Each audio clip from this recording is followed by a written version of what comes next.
মাত্র কয়েক টুকরো চিকেন, বোনলেস অথবা উইথ বোন, তা দিয়ে বানিয়ে নিতে পারেন ভীষণ হেলদি এবং টেস্টি একটি খাবার।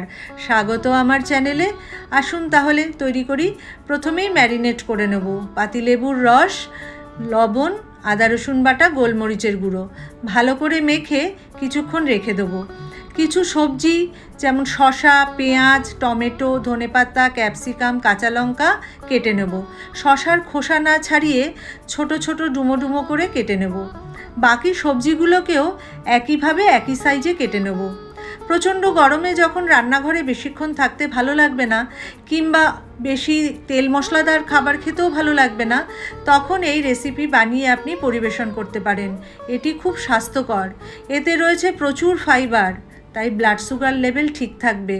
রয়েছে প্রচুর প্রোটিন, মাসেলও ঠিক রাখবে। এটি খুব কম ক্যালোরি হওয়াতে আপনার ওজনও নিয়ন্ত্রণে থাকবে এবং এতে রয়েছে প্রচুর অ্যান্টিঅক্সিডেন্ট আর মিনারেলস। ভীষণ হেলদি এবং টেস্টি একটি খাবার, যা বাড়ির ছোটরাও খেতে পারবে।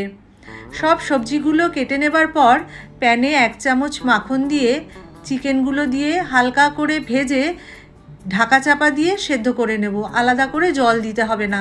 চিকেন থেকে যে জল বেরোবে তাতেই এটি সেদ্ধ হয়ে যাবে, কিন্তু গ্যাসের আঁচ একদম কম করে রেখে তৈরি করে নিতে হবে। চিকেনটাও হাড় থেকে ছাড়িয়ে নিতে হবে ঠিক এরকমভাবে। একটা বড় বাটিতে 1.5 কাপ টক দই নিয়ে নিলাম। লবণ আর গোলমরিচের গুঁড়ো দিয়ে খুব ভালো করে ফেটিয়ে নিয়ে কেটে রাখা সবজিগুলো আর চিকেন দিয়ে প্রথমে খুব ভালো করে একটু মিশিয়ে নিতে হবে।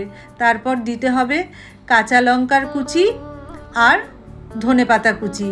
সব দিয়ে ভালো করে আবারও নেড়েচেড়ে মিশিয়ে নিতে হবে। এবার পরিবেশন করে দিতে হবে। তার জন্য একটা প্লেটে নিয়ে ওপর থেকে কিছুটা ধনেপাতা কুচি আর একটু ভাজা মশলা, এটা টোটালি অপশনাল, ভালো না লাগলে নাও দিতে পারেন। পরিবেশন করে দিন হেলদি টেস্টি চিকেন স্যালাড।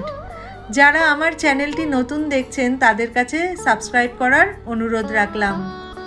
দারুণ হয়েছে টেস্ট। আপনারা কিন্তু বানিয়ে খেয়ে কমেন্ট করে জানাতে একদম ভুলবেন না। যদি ভালো লেগে থাকে তাহলে অবশ্যই একটা লাইক করে দেবেন। দেখা হবে আবার পরের কোনো ভিডিও।